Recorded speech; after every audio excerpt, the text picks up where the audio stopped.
Hello everyone, क्या हाल है आप सबके। जल्दी से आ जाइए। आइए शुरू करते हैं एनपीओ का one shot non profit organization. पूरा वन शॉट, पूरा कंप्लीट एनपीओ इसमें हो जाएगा। आइए मेरे साथ शुरू करिए फटाफट। Sir what is NPO? NPO करेंगे कैसे, जरा एक बार समझा दो। आइए सर, एनपीओ के बारे में डिटेल कन्वर्सेशन और पूरा का पूरा चैप्टर वन शॉट में यहां कवर कर लेंगे। इधर देखिए, अगर हम एनपीओ की बात करें, non profit organization, short form में इसे एनपीओ बोलते हैं।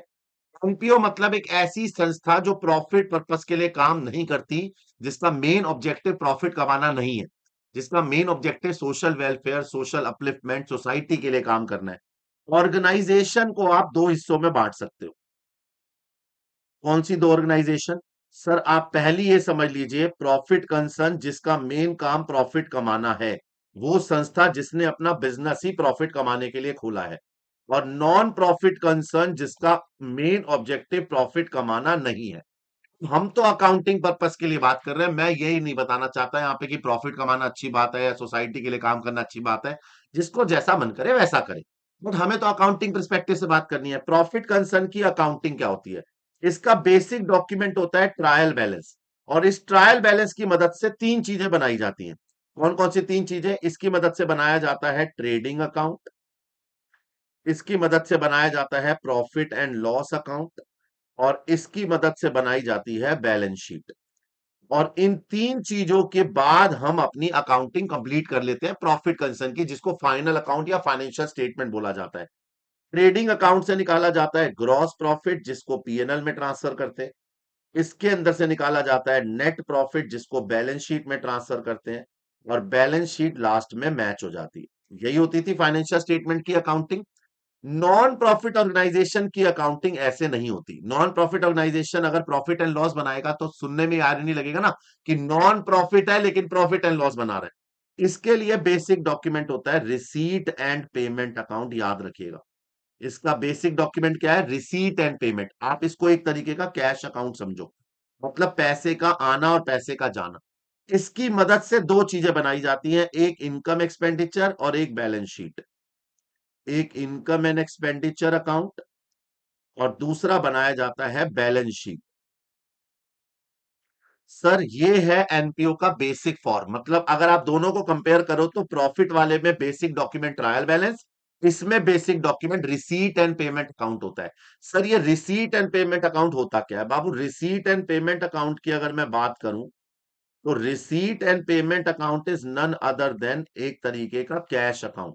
मतलब ये एक तरीके का कैश अकाउंट है, ये कैश बेसिस पे बनता है। मतलब इसकी base of accounting cash basis पे होता है। इसको क्रूअल से या ईयर से कोई लेना देना नहीं है।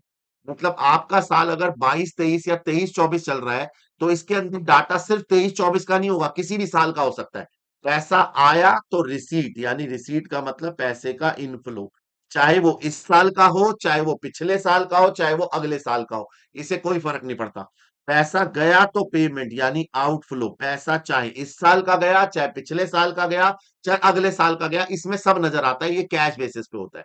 दूसरा, इसके अंदर ट्रांजैक्शन का नेचर भी मैटर नहीं करता। अगर पैसा आया तो चाहे वो इनकम कमा के आया, चाहे एसेट बेच के आया, पैसा गया चाहे वो खर्चे करके आया, चाहे वो लोन की रीपेमेंट में या एसेट खरीदने में गया, यहां पैसा आएगा तो सिर्फ और सिर्फ कैश बेसिस पे आएगा।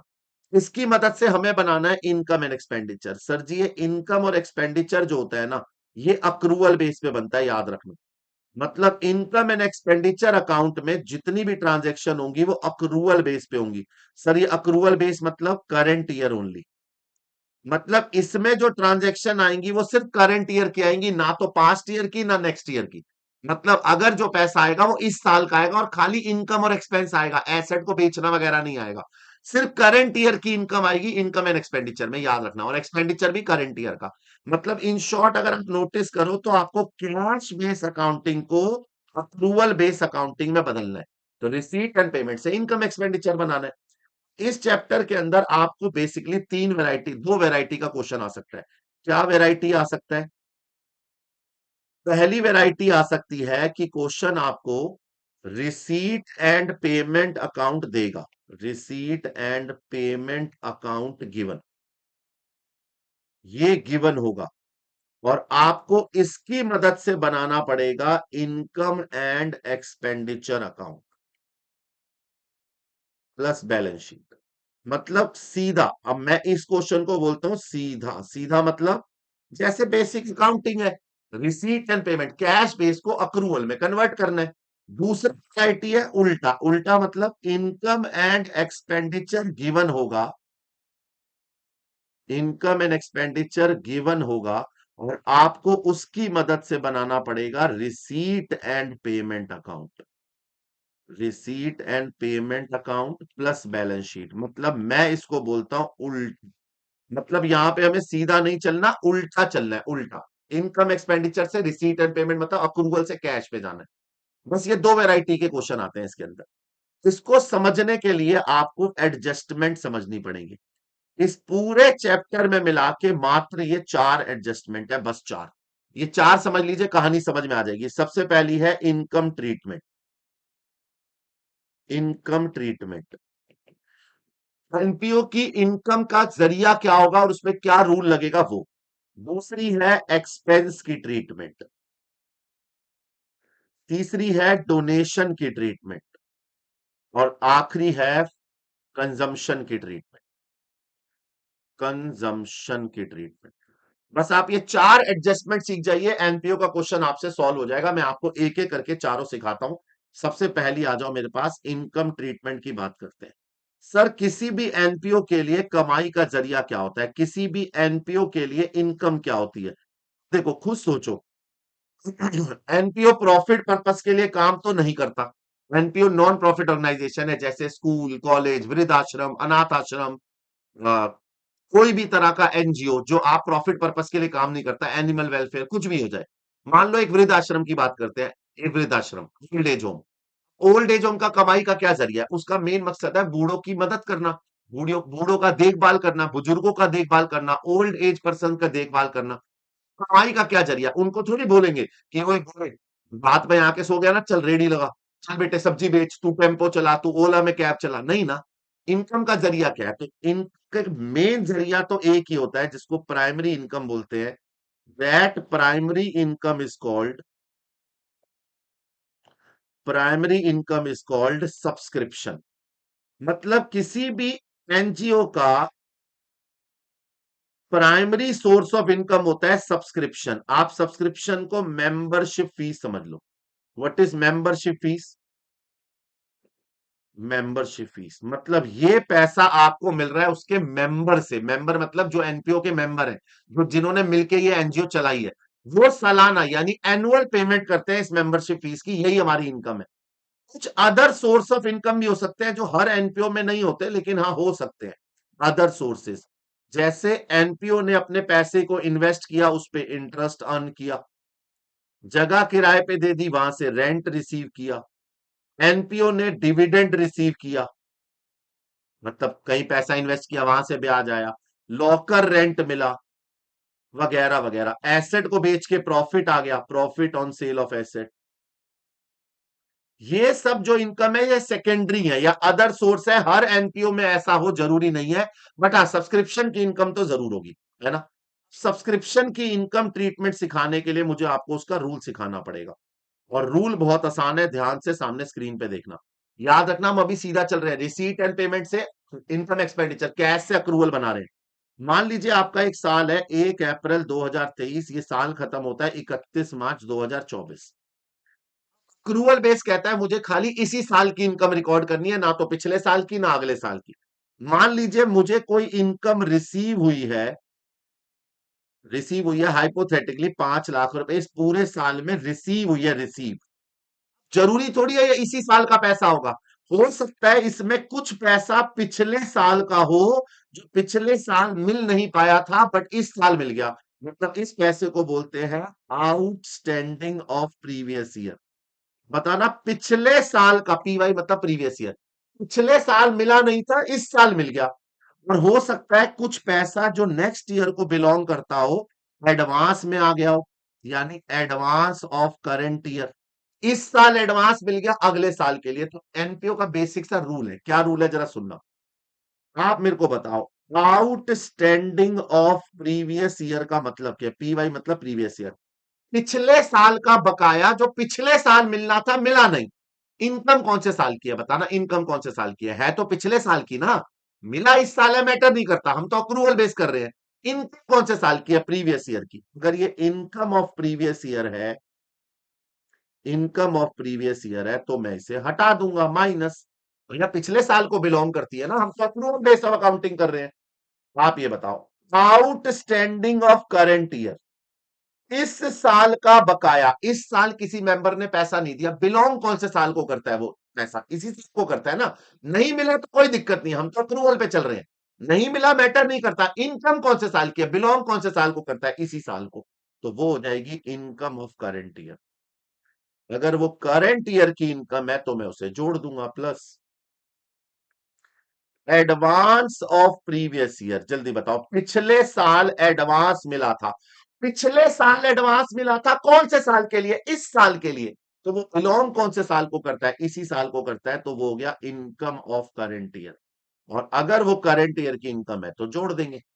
और अगर मान लीजिए एडवांस ऑफ करंट ईयर है, जल्दी बताओ, इस साल एडवांस मिला, इस साल एडवांस मिला कौन से साल के लिए? अगले साल के लिए, अगले साल के लिए। तो वो इनकम कौन से साल की हुई? वो इनकम हो गई नेक्स्ट ईयर की। तो इनकम ऑफ नेक्स्ट ईयर, इसे क्या करेंगे? माइनस। मतलब आपको ये बेसिक रूल याद रखने हैं, बेसिक रूल। क्या रूल है? आपको बस ये चार रूल याद रखने हैं, और रूल का लॉजिक क्या है कि वो इनकम कौन से साल की है। अगला काम आता है पोस्टिंग। सर ये क्या है? मैं आपको बैलेंस शीट भी बनवाऊंगा तो पता तो होना चाहिए ना। आप मुझे बस इतना बता दो, आउटस्टैंडिंग सब्सक्रिप्शन हमारे लिए क्या है? आउटस्टैंडिंग इनकम का मतलब अर्न बट नॉट रिसीव, मतलब हमारे लिए ये बैलेंस शीट में एसेट में नजर आएगा। और एडवांस इनकम का मतलब है अनअर्नड, अनअर्नड का मतलब कमाया नहीं है बट मिल गया है, तो ये हमारे लिए लायबिलिटी बन जाएगा, बिकॉज ये अभी की इनकम नहीं है, बाद की इनकम है। और ये अभी की इनकम नहीं है तो बैलेंस शीट में लायबिलिटी में नजर आएगा। क्लियर है? हाँ ना बोलो। तो आपको रूल और पोस्टिंग समझ में आया? सामने स्क्रीन पे देखो, ये रूल और पोस्टिंग समझ में आया? किसी भी इनकम के साथ यही काम करना है, चाहे वो सब्सक्रिप्शन की हो, चाहे इंटरेस्ट की हो, चाहे कोई भी इनकम हो। रूल यही लगेगा, पोस्टिंग यही लगेगी, याद रखना। आपको इसकी वैरायटी के क्वेश्चन कराता हूं, सामने स्क्रीन पे देखो। मेरी बुक में ये क्वेश्चन है बेटा, इसके अंदर ये एग्जाम्पल नंबर 3 पढ़ रहा हूं, ध्यान से सुनना। मैंने खांचे वगैरह बना रखे हैं, मेरे साथ पढ़िएगा। कह रहा जी, एक क्लब को रिसीव हुए 20,000 की सब्सक्रिप्शन, ये रिसीव हुई है ड्यूरिंग द ईयर 2005-6, ये हो गया हमारा करंट ईयर। ऑफ विच, इसमें से 3,000 रिलेटेड टू 2004-5, मतलब ये हो गया पिछले साल का आउटस्टैंडिंग ऑफ प्रीवियस ईयर। 2006-7 को बिलोंग करता है, मतलब ये हो गया एडवांस ऑफ करंट ईयर, इस साल एडवांस मिला अगले साल के लिए। तो एट द एंड 2005-6 यानी करंट ईयर में 6,000 स्टिल आउटस्टैंडिंग, यानी ये हो गया आउटस्टैंडिंग ऑफ करंट ईयर। और मेरे पास चार में से तीन चीजें दे रखी हैं, पिछले साल का आउटस्टैंडिंग, इस साल का आउटस्टैंडिंग और इस साल का एडवांस। आओ करते हैं, कैसे करूंगा बताना। इनकम वाली साइड में सब्सक्रिप्शन रिसीव कितनी हुई थी मेरे को? 20,000। आप बताते जाओ। पिछले साल का आउटस्टैंडिंग इनकम कौन से साल की? पिछले साल की। क्या करूंगा? माइनस आउटस्टैंडिंग प्रीवियस ईयर, इसमें से 3,000 माइनस। सर बैलेंस शीट में कहा जाएगा? लाइबिलिटी में। अभी बैलेंस शीट अगले में करा दूंगा, पढ़ना। इस साल एडवांस मिला 2,000 रुपए, इस साल का एडवांस, इनकम कौन से साल की? अगले साल की, ये भी हटा दो। करंट ईयर की तो नहीं है ना। Advance of current year 2,000। Sir क्या हम इसको एडवांस फॉर नेक्स्ट ईयर बोल सकते हैं? हाँ। इस साल का आउटस्टैंडिंग 6,000, इस साल का आउटस्टैंडिंग इनकम कौन से साल की? इसी साल की, ऐड कर दो। Outstanding of current year 6,000। अब बाहर आंसर बता दीजिए, आपका आंसर आ रहा है 21,000। ये आपकी इनकम है, बस। ये एडजस्टमेंट सिखा रहा हूं, ऐसी चार एडजस्टमेंट सीख लो। एग्जाम्पल, वेराइटी है, वेराइटी सुनो। As per receipt and payment account for the year ended 31 March 2006, 31 March 2006 हो गया 1 अप्रैल 5 से 31 मार्च 2006।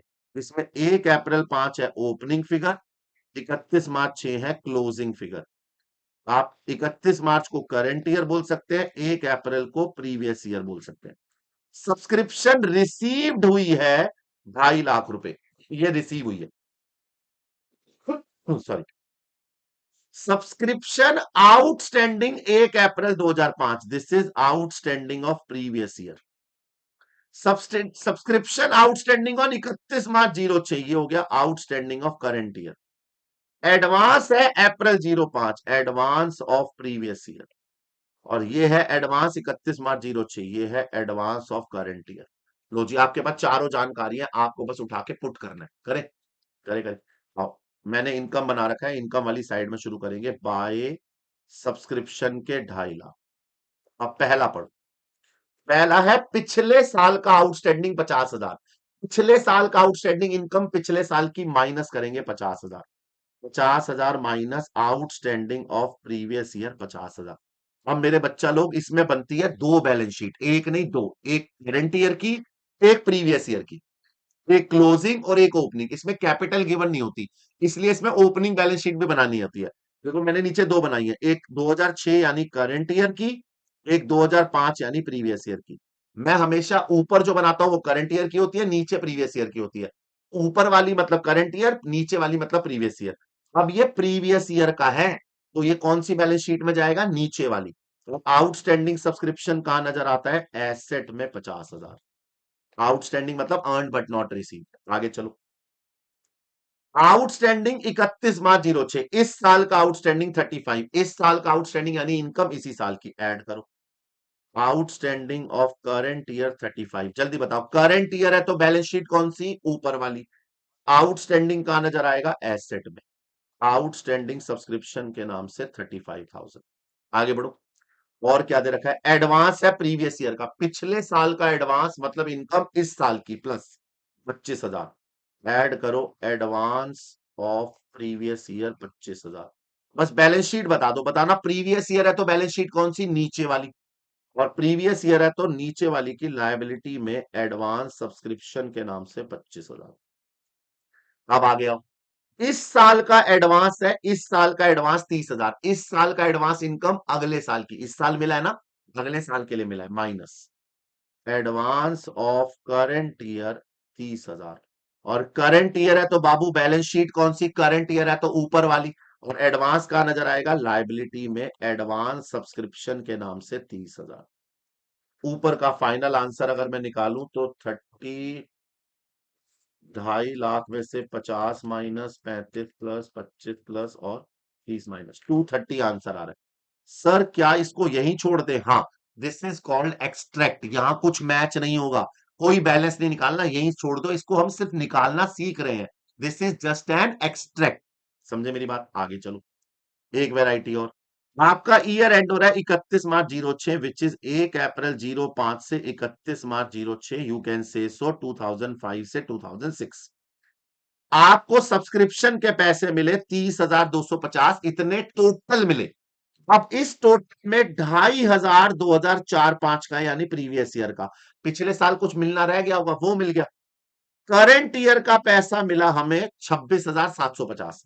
और 2006-07 यानी नेक्स्ट ईयर का पैसा मिला 1,000। यानी अगर मैं आपसे पूछूं टोटल कितना मिला, टोटल टोटल मिला 30,250। इसमें प्रीवियस ईयर का 2,500, करंट ईयर का हमारा 26,750 और नेक्स्ट ईयर का 1,000। अच्छा जी, और कोई जानकारी? सर क्लब के टोटल 230 मेंबर हैं जो कि 125 पैसा रुपए देते हैं। बताओ, अगर क्लब के 225 मेंबर हैं, 230 सॉरी 230 मेंबर हैं, अगर हर मेंबर ने अपने 125 करंट ईयर में दे दिए होते तो 230 इंटू 125, 28,750 करंट ईयर का आता। जबकि करंट ईयर का रिसीव कितना हुआ है? करंट ईयर का 26,750, यानी 2,000 जो है वो करंट ईयर का नहीं आया, आउटस्टैंडिंग ऑफ करंट ईयर। समझ में आया?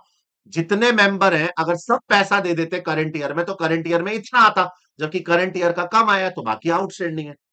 आउटस्टैंडिंग दे रखा है 1 अप्रैल 05, this is outstanding of previous year.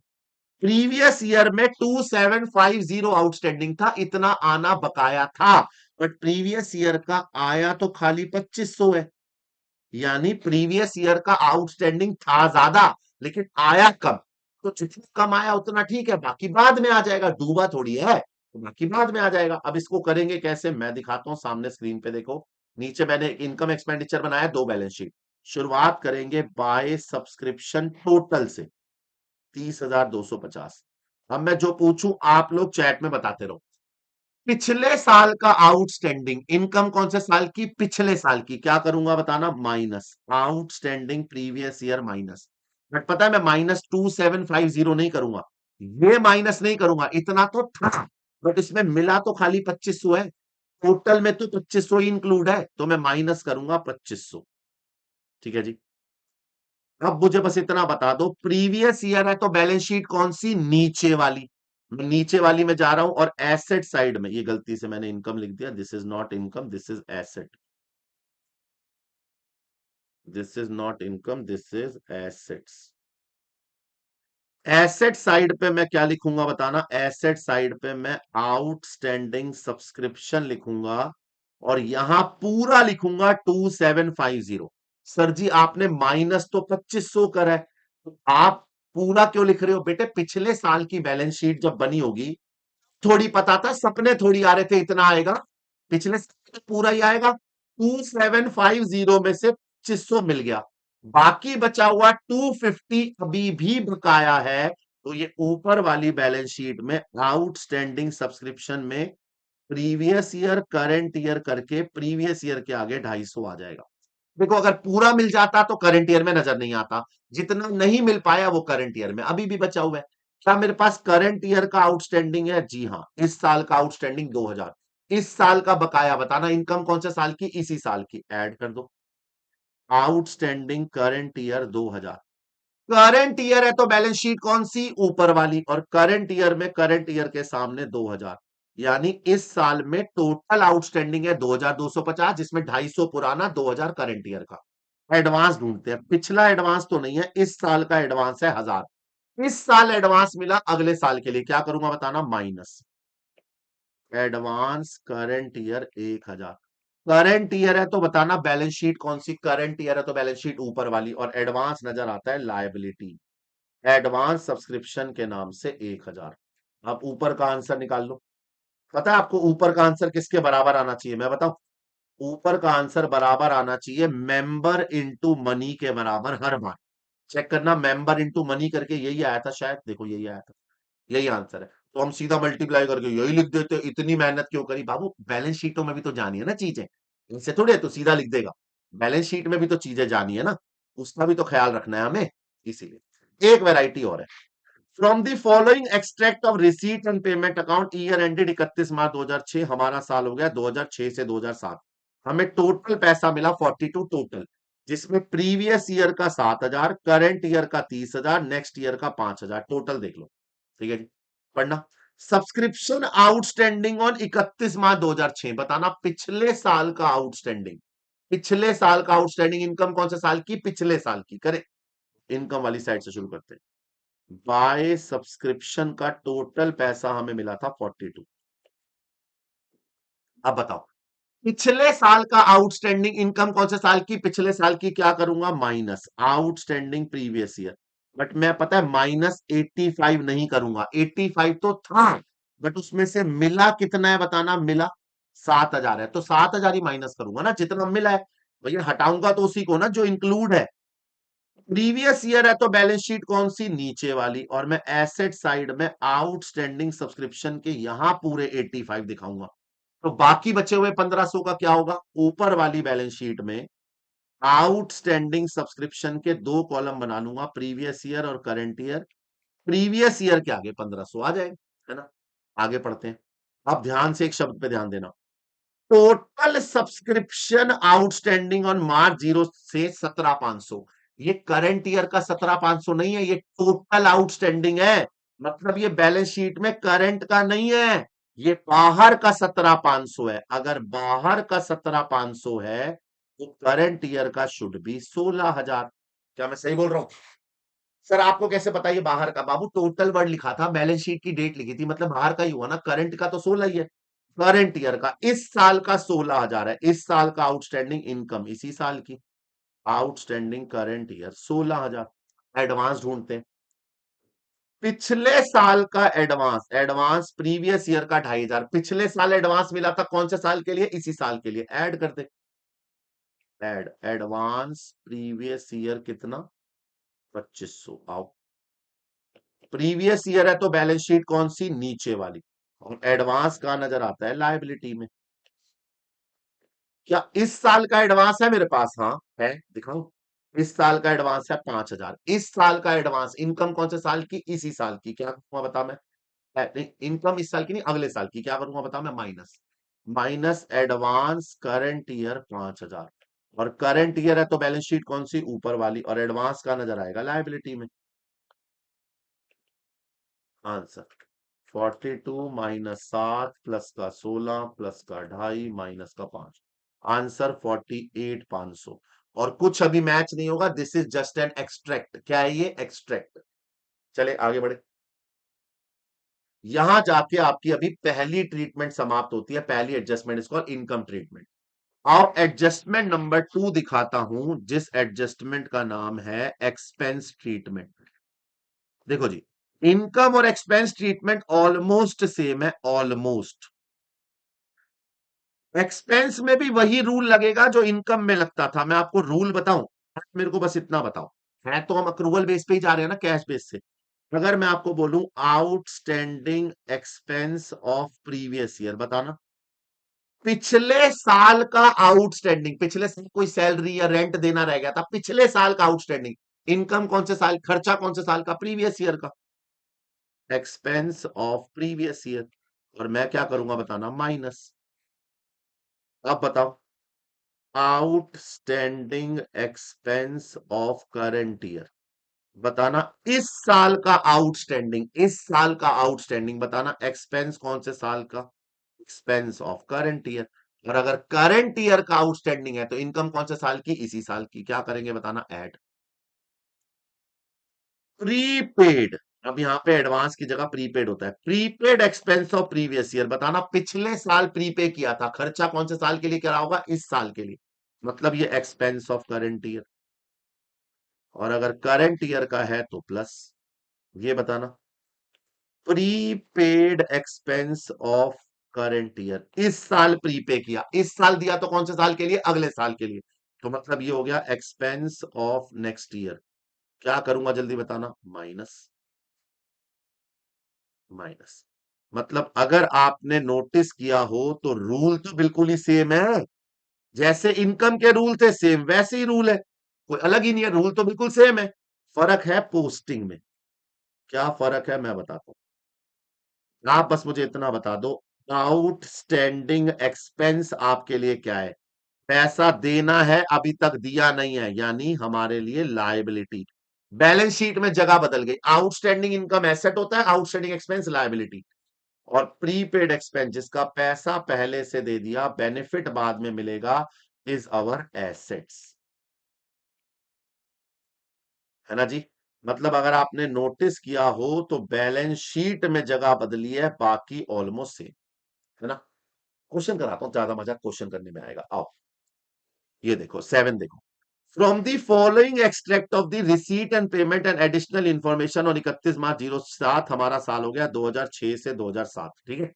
Salary payment में नजर आ रही है 32,000, अब पढ़ो, आउटस्टैंडिंग ऑफ 6/7, बताना इस साल का आउटस्टैंडिंग, इस साल का आउटस्टैंडिंग, खर्चा कौन से साल का, इसी साल का, प्लस आउटस्टैंडिंग प्रीवियस ईयर का, पिछले साल का आउटस्टैंडिंग, खर्चा कौन से साल का, प्रीवियस ईयर का, माइनस प्रीपेड प्रीवियस ईयर, पिछले साल प्रीपे किया था, खर्चा कौन से साल का, इस साल का, प्लस प्रीपेड करंट ईयर, इस साल प्रीपे किया, खर्चा कौन से साल का, अगले साल का, क्या करूंगा बताना, माइनस। समझा। अब बस यही काम जब मैं नीचे इनकम एक्सपेंडिचर और बैलेंस शीट में करूंगा तो जगह देख लेना, इनकम एक्सपेंडिचर में ये काम मैं इनकम की जगह अब एक्सपेंडिचर वाली साइड पे करूंगा। बताना टू सैलरी, कितना खर्चा करा हमने सैलरी का, सैलरी का खर्चा करा हमने 32, और मुझे सबसे पहले क्या दे रखा है, इस साल का आउटस्टैंडिंग, बताना इस साल का आउटस्टैंडिंग, खर्चा इसी साल का, एड आउटस्टैंडिंग करंट ईयर कितना, 3,000। करंट ईयर है तो बैलेंस शीट बताना कौन सी वाली, करंट ईयर है तो बैलेंस शीट कौन सी वाली, ऊपर वाली, और करंट ईयर की बैलेंस शीट में आउटस्टैंडिंग सैलरी 3,000 लायबिलिटी में नजर आएगी। चले, पिछले साल का आउटस्टैंडिंग 2,500, पिछले साल का आउटस्टैंडिंग बताना, खर्चा पिछले साल का माइनस, और प्रीवियस ईयर है तो बैलेंस शीट कौन सी, नीचे वाली, ओपनिंग वाली, और आउटस्टैंडिंग सैलरी लायबिलिटी में नजर आएगी 2,500। अब प्रीपेड आ जाओ, पिछले साल का प्रीपेड खर्चा इस साल का 1,500 प्लस, ऐड करूंगा prepaid previous year 1,500। Previous year है तो बताना बैलेंस शीट कौन सी, प्रीवियस ईयर है तो बैलेंस शीट ये वाली, करंट वाली ऊपर वाली, और प्रीपेड नजर, और प्रीपेड है तो प्रीवियस ईयर तो नीचे वाली, और प्रीपेड कहां नजर आएगा जल्दी बताना, एसेट। इस साल का प्रीपेड भी है क्या, हाँ इस साल का प्रीपेड है 35, इस साल का प्रीपेड मतलब खर्चा इसी साल का, अगले साल का, क्या करूंगा minus, prepaid current year 3,500 minus, और करंट ईयर है तो बैलेंस शीट ऊपर वाली और एसेट में, प्रीपेड सैलरी के नाम से 3,500 लो। अब निकालता हूं answer, 32,000 plus 3,000 minus 2,500 plus 1,500 minus 31, answer 30,500। मतलब आपने नोटिस किया हो तो इनकम ट्रीटमेंट और एक्सपेंस ट्रीटमेंट का लॉजिक बिल्कुल सेम है, रूल बिल्कुल सेम है, रूल में कोई अंतर नहीं है, सिर्फ अंतर है बैलेंस शीट की जगह पे, आउटस्टैंडिंग इनकम हमारे लिए एसेट है तो outstanding expense liability, prepaid expense हमारी एसेट है तो एडवांस इनकम हमारी लायबिलिटी। दोनों एडजस्टमेंट समझ में आई, इनकम ट्रीटमेंट एक्सपेंस ट्रीटमेंट। अब आओ मेरे साथ अगली पे, अगली का नाम है हमारा इस कॉल्ड एडजस्टमेंट नंबर 3, डोनेशन या फंड ट्रीटमेंट। अब मेरी बात सुन लेना ध्यान से, डोनेशन या फंड में आप ये मान लो कि डोनेशन दो प्रकार की होती है, जब भी कोई डोनेशन देने आता है अगर वो पर्पस बताए कि किस काम में इस्तेमाल करनी है तो स्पेसिफिक, और ना बताए तो जनरल डोनेशन। मतलब जनरल डोनेशन वो डोनेशन होती है जिसके पीछे कोई स्पेसिफिक नहीं होता, आप किसी पर्टिकुलर काम के लिए नहीं देते। मान लो मेरे ओल्ड एज होम में डोनेशन मिली मेडिकल कैंप लगाने की तो वो स्पेसिफिक है, और कोई आदमी ऐसे ही देगा कि सर जो सही लगे वो कर लेना तो वो जनरल हो जाएगी। General donation always consider as income, always consider as income, आप इसको हमेशा अपनी इनकम मानेंगे। और specific donation always consider as liability. याद रखना स्पेसिफिक डोनेशन हमेशा हमारे लिए लायबिलिटी है। क्यों लायबिलिटी है, क्योंकि उसके साथ पर्पस कनेक्टेड है, आपने वो पर्पस के लिए काम नहीं किया तो आपको पैसा वापस करना पड़ेगा। बट मान लीजिए अगर आपने स्पेसिफिक डोनेशन को कहीं इन्वेस्ट कर दिया या आपने उससे कोई इनकम कमाई, तो रूल कहता है कि अगर आपने कोई इससे इनकम कमाई या डोनेशन में से कोई खर्चा करा, मेडिकल कैंप लगाया तो खर्चा तो होगा ही, अगर आपने कोई इनकम कमाई है तो वो इनकम एडेड टू डोनेशन, वो इनकम डोनेशन में ही ऐड हो जाएगी, और अगर कोई खर्चा करा है तो subtracted from donation, subtracted from donation, वो खर्चा डोनेशन से ही माइनस होगा। इसका मतलब अगर आपने कोई स्पेसिफिक डोनेशन ली तो वो आपकी लायबिलिटी है, उससे कुछ कमा लिया तो उसी में प्लस, और अगर कोई खर्चा हुआ तो उसी में से माइनस, और जनरल डोनेशन तो इनकम ही होती है। सर करके दिखाना, आओ एग्जाम्पल नंबर देखो मेरा, एग्जाम्पल नंबर 8 देखो। देखो मुझे प्राइज फंड मिला, प्राइज फंड मतलब प्राइज बांटने के लिए फंड, ये स्पेसिफिक डोनेशन है ना, स्पेसिफिक डोनेशन, मुझे प्राइज बांटने के लिए फंड मिला, कितने का, 80,000 की डोनेशन मिली। प्राइज फंड इन्वेस्टमेंट, मैंने इसी को इन्वेस्ट कर दिया, मतलब मार्केट में इन्वेस्ट कर दिया, अभी नहीं बांटना बाद में बांटना, 80,000 एसेट। इनकम हुई है डोनेशन से, मतलब जो इन्वेस्टमेंट करी है उससे मेरे को इनकम हुई है 8,000 की, और प्राइज अवार्ड करके खर्चा आया 6,000 का। अब ये सारा काम हो रहा है मेरा करंट ईयर की क्लोजिंग बैलेंस शीट में, याद रखना। मैंने आपको क्या बताया, स्पेसिफिक डोनेशन हमारे लिए क्या है, लायबिलिटी, तो मैं लायबिलिटी में लिखूंगा प्राइज फंड की डोनेशन, कितनी है मेरे पास, 80,000, अंदर लिखूंगा जानबूझ के, जो मैंने इन्वेस्ट कर दिया प्राइज फंड इन्वेस्टमेंट वो एसेट में आ जाएगा सीधा बाहर। अब जो मैंने प्राइज फंड डोनेशन करी है इसी में मैं ऐड कर दूंगा जो मुझे इनकम हुई है, कितने की इनकम हुई है, 8,000 की, और जो खर्चा हुआ है वो इसी में से माइनस कर दूंगा, बाहर 82 आ जाएगा, और ये बैलेंस शीट में एज इट इज पड़ा रहेगा बस। मैच नहीं होगी बैलेंस शीट, एक्सट्रैक्ट है, एक्सट्रैक्ट में कभी मैच थोड़ी होती है, एक्सट्रैक्ट में कभी मैच नहीं होता। चलो आगे, एग्जाम्पल 9 समझो, ज्यादा समझ में आएगा। मान लीजिए आपको मैच के खर्चे हुए हैं आपके 16,000 के, आपके पास मैच का फंड यानी स्पेसिफिक फंड था, स्पेसिफिक डोनेशन थी, डोनेशन और मिली, फर्दर डोनेशन और डोनेशन मिली, और टिकट बेच के पैसा आया, ये इनकम।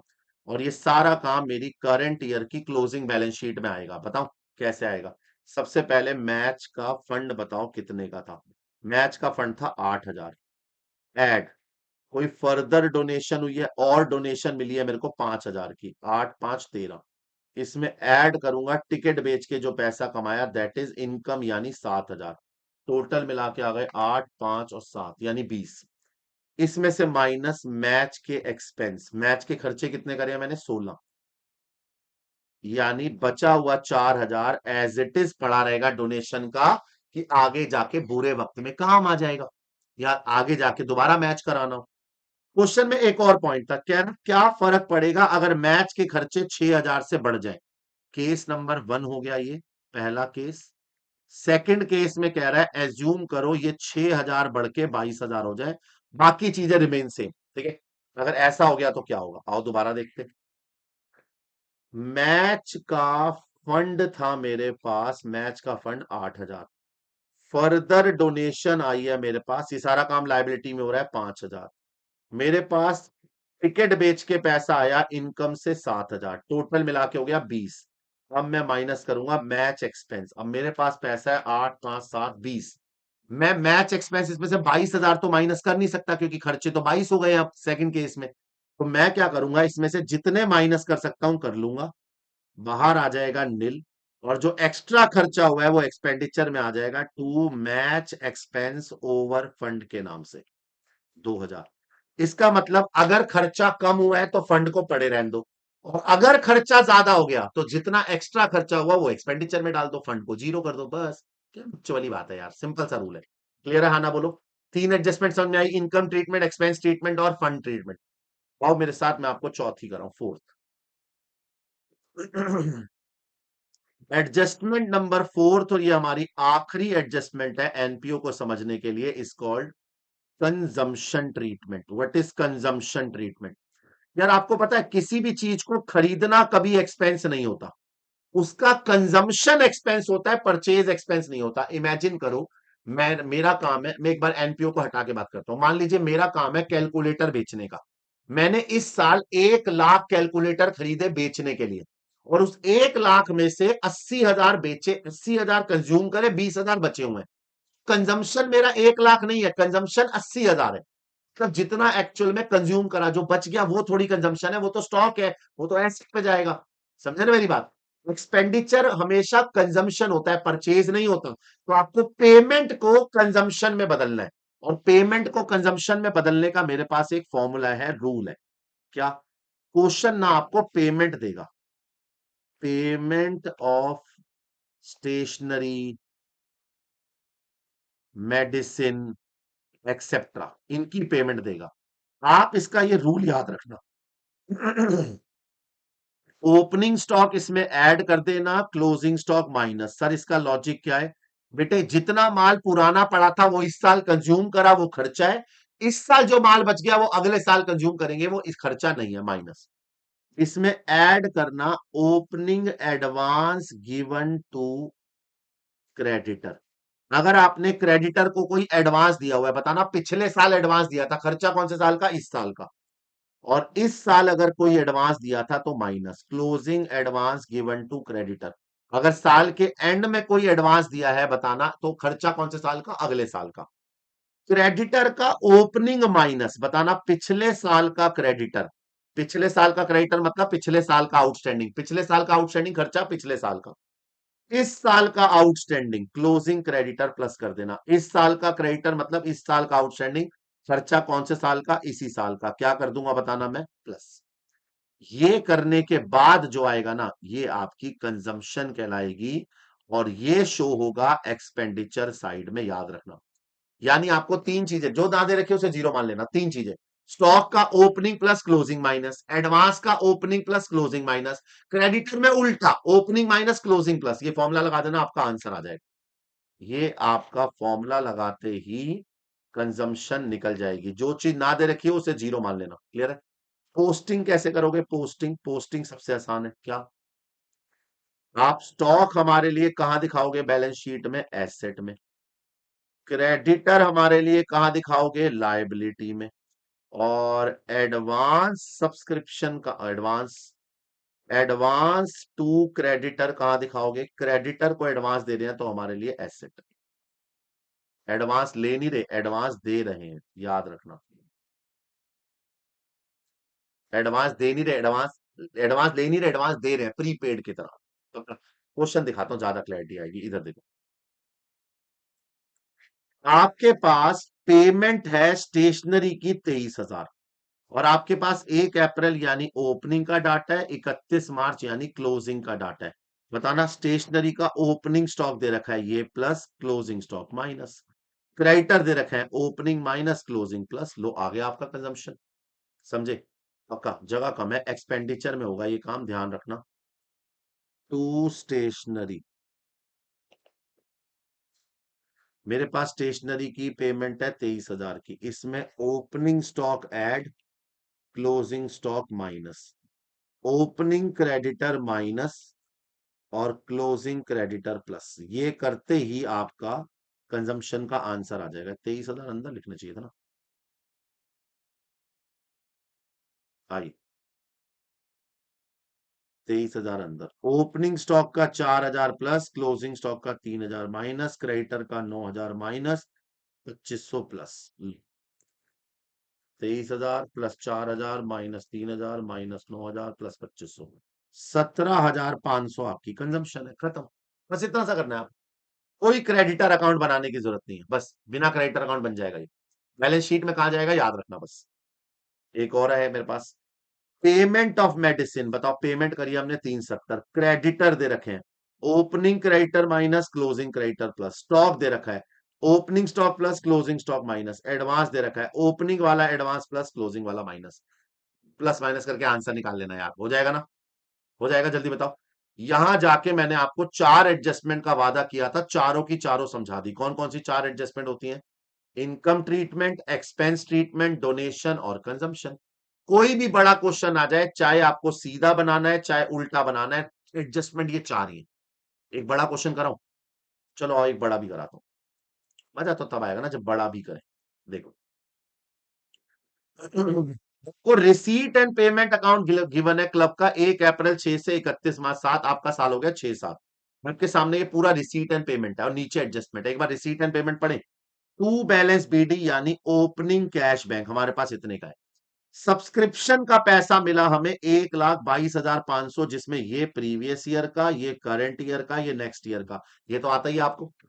फर्नीचर जिसकी बुक वैल्यू 8,000 है, उसे 10,000 में बेचा यानी 2,000 का प्रॉफिट कमाया।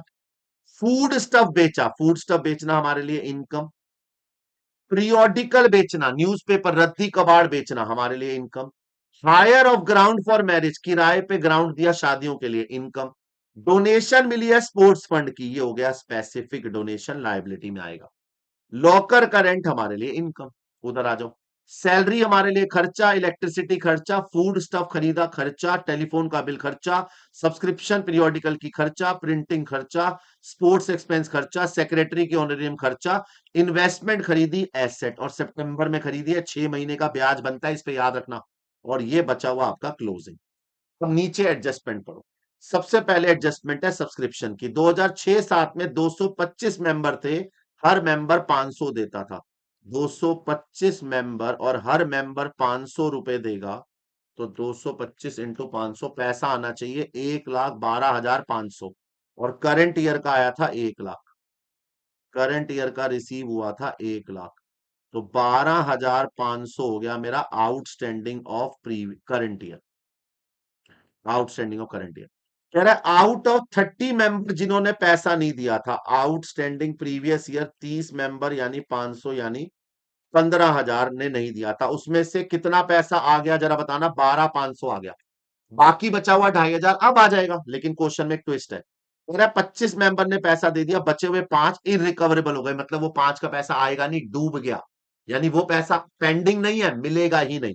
चलो, ड्यूरिंग द ईयर हमने 35,000 डिपॉजिट करे एमटीएनएल को, ऊपर देखो दिख रहा है आपको, टेलीफोन बिल के सामने 35, ये हमने एमटीएनएल को 35 जमा कराए हैं। इस 35 पे हमें इंटरेस्ट मिला 3,000 रुपए, ये इंटरेस्ट हमें मिला, ये इंटरेस्ट हो गया हमारी इनकम। टेलीफोन का बिल आया 22,000, ये हो गया हमारा एक्सपेंस। और बचा हुआ 16,000 हमारा अभी भी एमटीएनएल के पास पड़ा है, तो हमारी एसेट हो गया बस। स्टॉक दे रखा है फूड स्टफ का, ये हो गया तुम्हारा ओपनिंग स्टॉक, ये हो गया क्लोजिंग स्टॉक। मैंने कंजम्पशन में सिखाया opening stock plus closing stock minus. Advance payment stand for prepaid, prepaid दे रखा है पीरियोडिकल का, ये पिछले साल का प्रीपेड, ये इस साल का। पिछले साल का प्रीपेड खर्चा इस साल का प्लस, और इस साल का प्रीपेड अगले साल का माइनस। फर्नीचर पहले था 1 लाख का, 8,000 का बिक गया था, 92 बचा था, 92 पे डेप लगा देंगे 12.5%। बिल्डिंग 6.5 लाख की थी, ना खरीदी ना बेची, तो उस पे 5% डेप। और स्पोर्ट्स फंड पहले से था 15,200 का, पुराना फंड था 15,200, और मिला हमें कितने का 25, और खर्चा कितना हुआ स्पोर्ट्स का 50। लो जी, मतलब इसमें इनकम ट्रीटमेंट भी है, एक्सपेंस भी है, डोनेशन भी है, कंजम्पशन भी है। एक क्वेश्चन में चारों पॉइंट डाल दिए मैंने। आपसे कह रहा हूं इनकम एक्सपेंडिचर और बैलेंस शीट बनाओ। मेरी बुक का एग्जाम्पल नंबर 11वां, आओ कर 12वां करो। एक ही क्वेश्चन में सब कुछ है, मजा आ जाएगा आपको। एक ही क्वेश्चन कर लो, चारों पॉइंट फिर से क्लियर। सबसे पहला काम है मेरा एग्जाम्पल नंबर 12वां मेरी बुक का, मुझे बनाना है इनकम एंड एक्सपेंडिचर अकाउंट।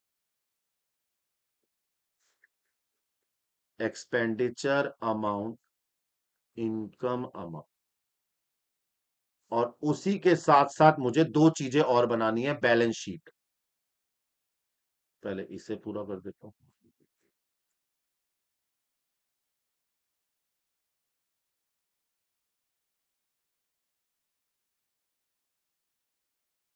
इसके अलावा बनाऊंगा मैं दो बैलेंस शीट्स। पहली बैलेंस शीट बनाऊंगा करंट ईयर की, and my current year is I guess 31 March 07। 31 March 07 यानी करंट ईयर की, यानी क्लोजिंग बैलेंस शीट। ऊपर वाली हमेशा करंट ईयर की, नीचे वाली हमेशा प्रीवियस ईयर की। नीचे वाली बैलेंस शीट क्यों बना रहे हैं प्रीवियस वाली? क्योंकि हमें कैपिटल निकालना है। अब ये एक्सट्रैक्ट नहीं है, अब ये सब मैच होना चाहिए। एक बैलेंस शीट और ये वाली बैलेंस शीट 31 मार्च 06 यानी previous year.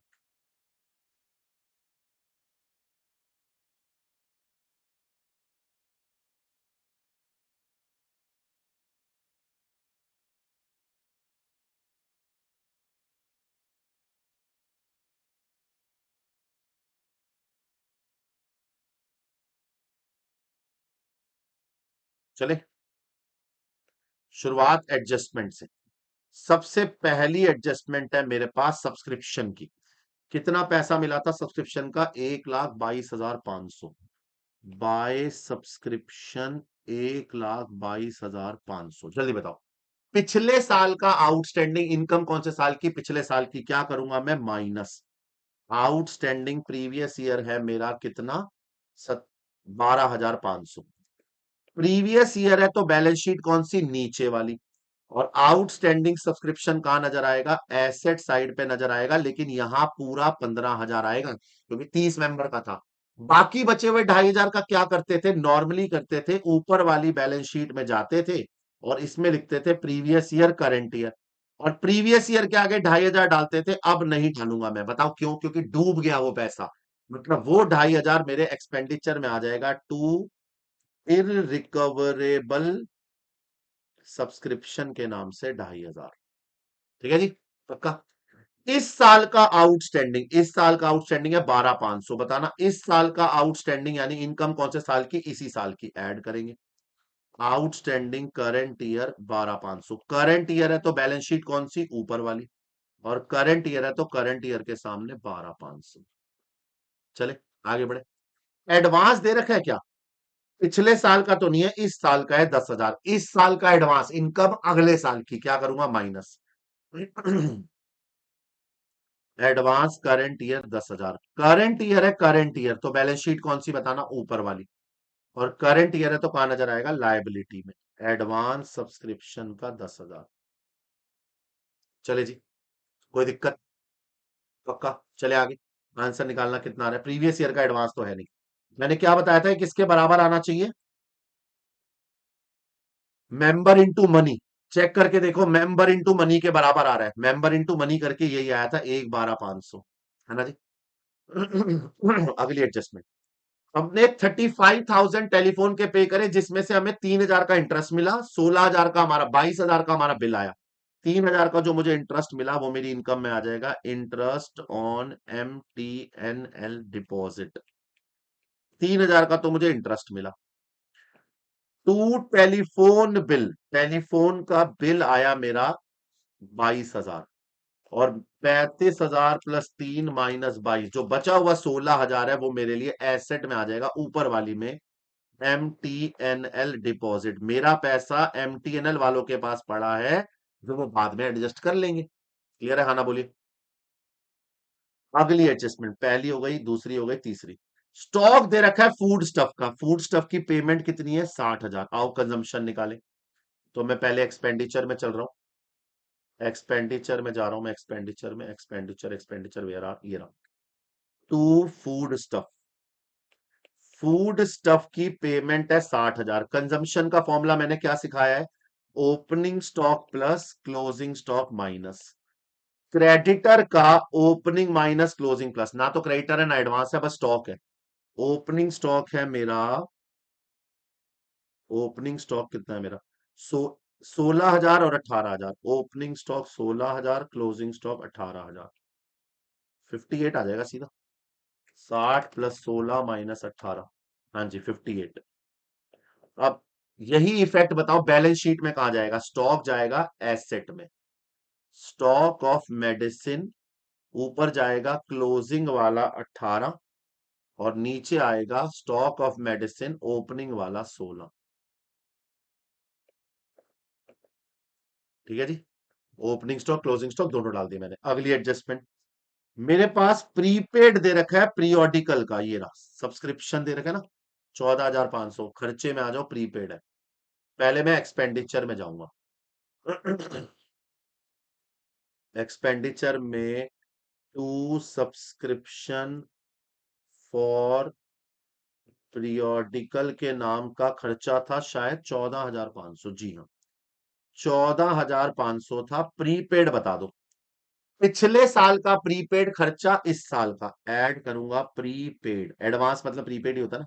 Prepaid previous year, previous year का प्रीपेड है 3,000, और अगर प्रीवियस ईयर है, बताना प्रीवियस ईयर है, अगर प्रीवियस ईयर है, प्रीवियस ईयर का है तो खर्चा इसी साल का होगा ना, ऐड करा ना मैंने, और प्रीवियस ईयर है तो बैलेंस शीट कौन सी, नीचे वाली, और प्रीपेड एक्सपेंस नजर आएगा एसेट में। इस साल का प्रीपेड बताना, इस साल का प्रीपेड खर्चा अगले साल का क्या करूंगा बताना, माइनस। प्रीपेड करंट ईयर है 2,500, करंट ईयर है तो बताना बैलेंस शीट कौन सी, ऊपर वाली, और प्रीपेड एक्सपेंस नजर आएगा एसेट में। प्रीपेड एक्सपेंस के नाम से 2,500। अब वापस ऊपर जाओ और आंसर निकालो, 14,500 प्लस 3,000 माइनस 2,500 इस 15,000। लो जी, प्रीपेड वाला काम भी हो गया मेरा।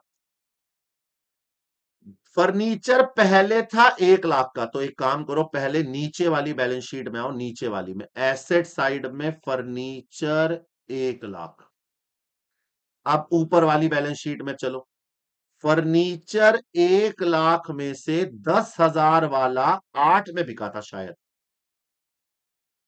8 वाला 10 में बिका था, 8 वाला 10 में, तो माइनस सोल्ड होके 8 का गया।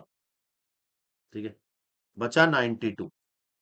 अब इस 92 पे मैं डेप लगाऊंगा, फर्नीचर पे 12.5% की डेप थी, 11,500, तो फर्नीचर बचा कितना, 80,500, और यही डेप्रिसिएशन ऊपर एक्सपेंडिचर में आ जाएगी, टू डेप ऑन फर्नीचर 11,500। और फर्नीचर को बेचने में जो प्रॉफिट हुआ है, to profit on sale of furniture. बाबू 8,000 की चीज को 10,000 में बेच रहे हो, तो 2,000 का जो मुनाफा हो रहा है वो भी तो इनकम में आना चाहिए। आओ, बिल्डिंग पुरानी पड़ी हुई थी 6.5 लाख की, ना तो खरीदी ना बेची। तो पहले नीचे वाली में जाओ, बैलेंस शीट में बिल्डिंग 6.5 लाख की। अब ऊपर वाली बैलेंस शीट में आओ, बिल्डिंग लिखो 6.5 लाख की अंदर। ये बिल्डिंग ना तो हमने खरीदी ना बेची, बट इस पे डेप लगाना है 5%। 6.5 लाख का 5% इज 32,500। और यही बाहर आ जाएगी 617,500। और यही डेप कहां जाएगी, बताना कहां जाएगी, ऊपर एक्सपेंडिचर में। To dep on building 32,500। और कोई एडजस्टमेंट है मेरे पास? हाँ, एक स्पोर्ट्स फंड है, पुराना स्पोर्ट्स फंड है 15,200 का। स्पोर्ट्स फंड स्पेसिफिक डोनेशन है, लायबिलिटी है। नीचे वाली में स्पोर्ट्स फंड के नाम से 15,200 पुराना। अब यही स्पोर्ट्स फंड आप ऊपर ले आओ, स्पोर्ट्स फंड 15,200 अंदर। अब देखना जरा, क्या और डोनेशन मिली है? जी हाँ, 25,000 की फर्दर डोनेशन मिली है, ऐड फर्दर डोनेशन मिली है 25,000 की। फर्दर 25, टोटल हो गया 40,200। और स्पोर्ट्स का खर्चा कितना हुआ है? 50। अब बताओ, मैं 40,200 में से 50 थोड़ी माइनस कर सकता हूं? तो मैं स्पोर्ट्स एक्सपेंस के जितने माइनस हो सकते हैं वो कर दूंगा, 40,200 बाहर आ जाएगा नील। और एक्स्ट्रा वाला खर्चा 98, क्योंकि खर्चा तो 50 था ना, बाकी खर्चा मैं एक्सपेंडिचर में दिखा दूंगा, to sports expense over fund. हमने फंड से भी ज्यादा 9800 का खर्चा कर दिया। क्लियर है? क्योंकि खर्चा 50,000 हुआ था, फंड था 40,200। एडजस्टमेंट तो आई के सारी खत्म हो गई, एक रह गई है हिडन। बताऊं क्या? आपने इन्वेस्टमेंट खरीदी थी साल के बीच में 1 लाख, चलो एक तो ये एसेट में आएगी, आई एग्री। और वो भी पता है ऊपर वाली बैलेंस शीट में आएगी, दोनों में नहीं आएगी। ऊपर वाली बैलेंस शीट में आएगी खाली। पता है क्यों? मैं कहां चला गया मैं? ऊपर वाली बैलेंस शीट में आएगी खाली इन्वेस्टमेंट। बताओ क्यों? क्योंकि ये इसी साल खरीदी है, और ये खरीदी है साल के बीच में। तो इस पे 6 महीने का ब्याज बनता है, 1 लाख का 8%, 8,000, 6 महीने का 4,000। और ये ब्याज मुझे पूरा रिसीट साइड देख लो, मिला नहीं है, अक्रूड है, आउटस्टैंडिंग। इस साल का आउटस्टैंडिंग इनकम कौन से साल की? इसी साल की। चलना मेरे साथ, एक तो इनकम में दिखाओ, एक तो इनकम में bye interest on investment, 1 lakh का 8%, 6 महीने का 4,000। और एक यही आ जाएगा हमारा इधर, आउटस्टैंडिंग इंटरेस्ट ऑन इन्वेस्टमेंट, ये इस साल का है। सर ये इन्वेस्टमेंट नीचे वाली बैलेंस शीट में क्यों नहीं आई? क्योंकि ये इस साल खरीदी है ना, तो ऊपर वाली में आएगी, नीचे वाली में क्यों आएगी? अब एडजस्टमेंट समाप्त। अब अपनी रिसीट साइड को पकड़ लो और यहां से जो जो ट्रांसफर करना है करो। कैश और बैंक पुराना वाला है, तो नीचे वाली बैलेंस शीट में आएगा 27,500 और 60,000। नीचे वाली बैलेंस शीट में चलो, एसेट साइड में कैश और बैंक, 27,500 और 60,000। और देखते हैं जी, सब्सक्रिप्शन का पॉइंट हो चुका है, सेल हो चुका है, फूड स्टफ बेचा। फूड स्टफ बेचना तो हमारी इनकम है, 1 लाख जाना इनकम में। फूड स्टफ की कंजम्पशन हमें निकाल ली थी, अब इनकम में भी तो 1 लाख डालेंगे। इनकम में जाना, by sale of food stuff 1 lakh, sale of food stuff 1 lakh. और देखते हैं, सेल ऑफ न्यूज़पेपर 3200, ये भी इनकम में आएगा। बाय सेल ऑफ न्यूज़पेपर, रद्दी कबाड़, 3200, ये भी इनकम में। Hire of ground for marriage 48,750, ये भी खर्च इनकम में। By hire charges, hire charges मतलब किराया, 48,750। और डोनेशन मैंने ले लिया, लॉकर रेंट है मेरा 17,050, 17,050, ये लॉकर रेंट आया है। बाय लॉकर रेंट 17,050, लो जी। इनकम साइड, रिसीट साइड तो सारी टिक हो गई। पेमेंट में आ जाओ। सैलरी की क्या अभी तक हमने एडजस्टमेंट करी है? नहीं। Salary 24,000, electricity bill 21,000। खर्चे में to salary 24,000 to electricity bill 21,000।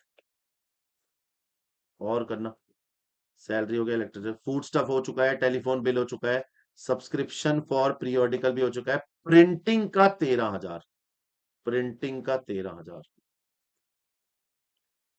To printing का 13,000।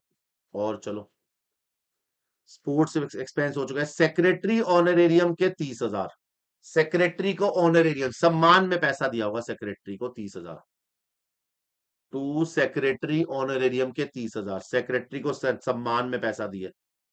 ऑनोरेरियम का मतलब होता है सम्मान में पैसा देना, 30,000। और इन्वेस्टमेंट में ले चुका हूं, कैश और बैंक 21,500 और 45, बचा हुआ कैश बैंक ऊपर वाली बैलेंस शीट में, एसेट साइड में कैश 21,500 और बैंक 45।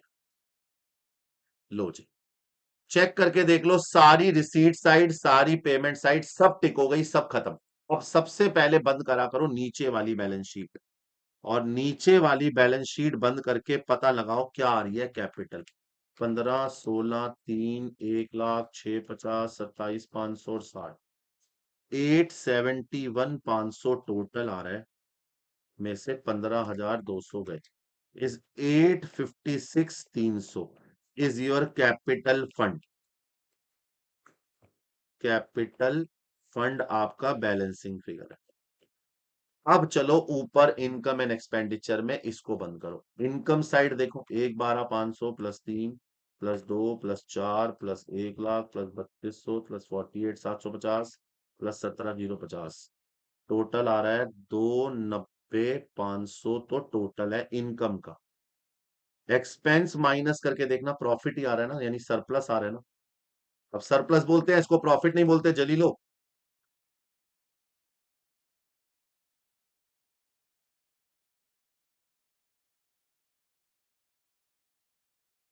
51,500 का सरप्लस आ रहा है, सरप्लस यानी बैलेंसिंग फिगर 51,200। चले, यही सरप्लस यहां से उठाओ और नीचे वाली बैलेंस शीट में पहले कैपिटल फंड लिखो और उसमें सरप्लस ऐड कर दो, और अगर एक्सपेंस ज्यादा होता, डेफिसिट होता, तो माइनस कर देते। 51,200, और मेरी कैपिटल फंड कितना था, 856,300, 907,500। अब ये वाली बैलेंस शीट मैच होनी चाहिए, देखना मैच हो रही है। जय बजरंग बली, करो हमारी बैलेंस शीट टैली।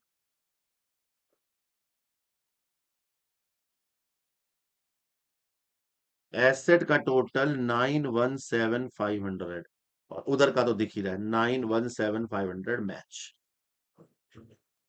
ये था कंप्लीट बड़ा क्वेश्चन जिसमें चारों एडजस्टमेंट थी। एक यही कर लो, एनपीओ का पूरा कंसेप्ट क्लियर हो जाएगा एक ही क्वेश्चन करने से।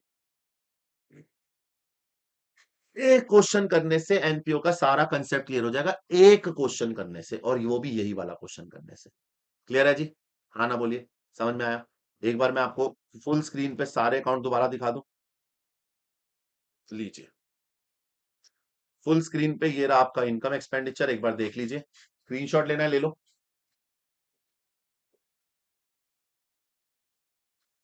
ले लिया? क्लोजिंग बैलेंस शीट का स्क्रीनशॉट ले लो फटाफट, ले लिया? ओपनिंग बैलेंस शीट का स्क्रीनशॉट ले लो, जल्दी लो, ले लिया? अब जाओ मेरे साथ क्वेश्चन का भी स्क्रीनशॉट ले लो, आसानी रहेगी। ये लो, क्वेश्चन का स्क्रीनशॉट ले लो फुल स्क्रीन पे। क्लियर है? हाँ ना बोलो, आ जाओ वापस। लो मैं आ गया, चले। ये था सीधा चलने वाली वैरायटी। सर अगर उल्टा चलना हुआ तो बाबू साइन उल्टे कर दियो ना। सर मतलब देख, मैंने देखो चार एडजस्टमेंट सिखाई है। मैंने क्या बोला, इसमें चार एडजस्टमेंट है, मुझे इन चारों एडजस्टमेंट के रूल बता चल। अच्छा, इसका रूल बता। इसके रूल में आपको रिसीव्ड वाली अमाउंट देता है और आप क्या करते हो बताना, ऐड करते हो आउटस्टैंडिंग करंट ईयर का, माइनस करते हो आउटस्टैंडिंग प्रीवियस ईयर का, पिछले साल वाला एडवांस करते हो आप ऐड, एडवांस प्रीवियस ईयर, और इस साल वाला एडवांस करते हो करंट ईयर का माइनस।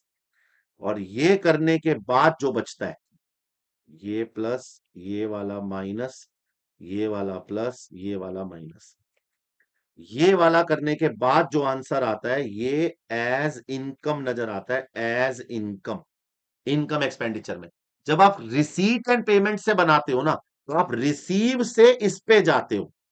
अब आपको उल्टी जाना हुआ तो क्या करोगे बताओ, अगर आपको इनकम वाला दे दे और रिसीव वाला ढूंढना हो तो साइन उल्टी कर देना, माइनस वाला प्लस, प्लस वाला माइनस, माइनस वाला प्लस, प्लस वाला माइनस, यहां पहुंच जाओगे।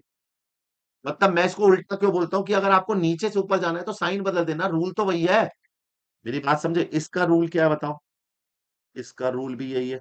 आपको पेड वाला अमाउंट दे रखा होता है, पेड वाला, पिछले साल, इस साल का आउटस्टैंडिंग आप क्या करते हो, ऐड, पिछले साल का आउटस्टैंडिंग क्या करते हो, माइनस, पिछले साल का प्रीपेड क्या करते हो, ऐड, और इस साल वाला प्रीपेड क्या करते हो, माइनस, है ना, यही करते हो ना।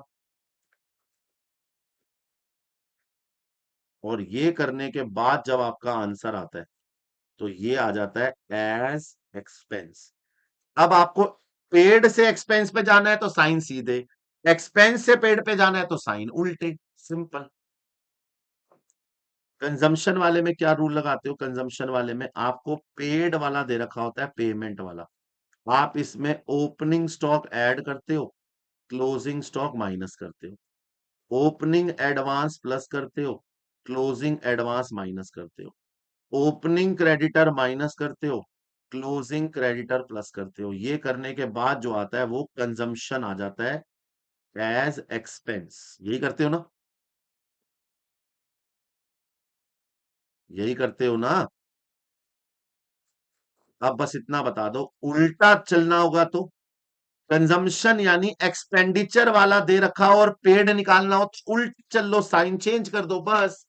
मतलब अगर आपको सीधा चलना तो मैंने सिखाई दिया, उल्टा चलने में साइन ही तो उल्टे करने हैं। बस एक क्वेश्चन करा उल्टा वाला, एक क्वेश्चन कराता हूं, तब ज्यादा क्लैरिटी आएगी आप। जैसे ये देखो, ध्यान से पढ़ना, आपके पास स्टॉक है स्टेशनरी का, ओपनिंग स्टॉक, एडवांस है, opening advance, opening advance, creditor for stationery, opening creditor, amount of stationery shown in expenditure, बताओ इनकम एक्सपेंडिचर मतलब कंजम्पशन दे रखी है, एडवांस यानी क्लोजिंग एडवांस, आपको स्टॉक यानी क्लोजिंग स्टॉक दे रखा है, और आपको क्लोजिंग क्रेडिटर दे रखा है। आपसे पूछ रहा है बताओ पेड कितना करा, उल्टा चलना है यार, उल्टा कंजम्पशन से उल्टा, साइन उल्टे कर दो, मैं करके दिखाऊं, यही करके दिखा देता हूं, यही बताना।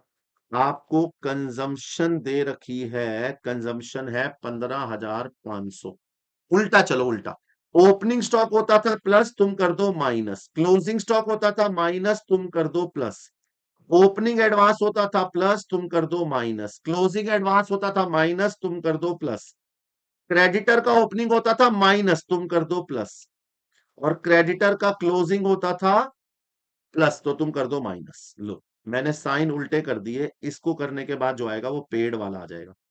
ओपनिंग स्टॉक मेरा 3,000 माइनस, क्लोजिंग स्टॉक मेरा 700 प्लस, एडवांस का ओपनिंग मेरा 1200 माइनस, एडवांस का क्लोजिंग 2500 प्लस, क्रेडिटर का ओपनिंग 3,000 प्लस, क्रेडिटर का क्लोजिंग 2500 माइनस। आंसर निकाल लो, 15,500 minus 3,000 plus 700 minus 1200 plus 2500 plus 3,000 minus 2500, तो जी 15,000 आंसर आ गया। लो, ये पेमेंट में लिख देना।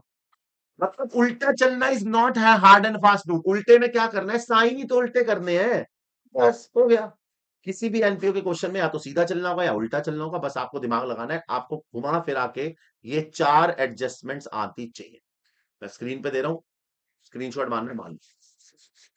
यहां जाके आपका एनपीओ का वन शॉट समाप्त होता है। मैंने बहुत डिटेल में एनपीओ कराया है, बहुत डिटेल में। आशा रखता हूं समझ में आया होगा। मैं मिलता हूं आपको अगली कक्षा में। गुड नाइट, शुभ रात्रि, शब्बा खैर। मैं आपका दोस्त, आपका सीए, आपका एजुकेटर सी राकेश कालरा आपसे विदा लेता है। बाय बाय, ध्यान रखिएगा। गुड नाइट, शुभ रात्रि, शब्बा खैर। अपना ख्याल रखें, घर वालों को परेशान ना करें।